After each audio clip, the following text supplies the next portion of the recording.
The following question reads that the equation for the reaction between silver chloride and aqueous ammonia is shown. So you have a reaction and you're being asked to find what are the units for Kc for this reaction.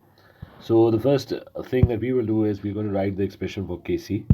Now Kc is product concentration divided by reactant concentration. So these are my products. So it's going to be there's a complex sign, this is a complex sign, so it's going to be Ag, its concentration, AgNH3 twice, and it has a positive charge. Its concentration, there's only one of it, into the concentration of Cl ions. And I'm going to divide the whole thing by my reactants. Now my reactants are AgCl solid. Now remember, solids are not written in the expression because solids have constant concentration and their concentration is taken as 1.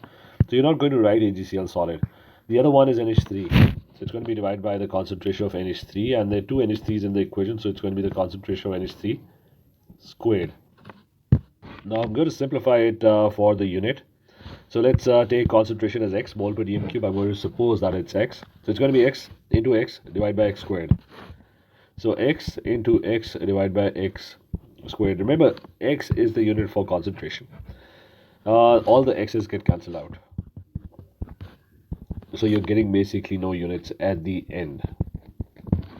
Hence, the option is option A.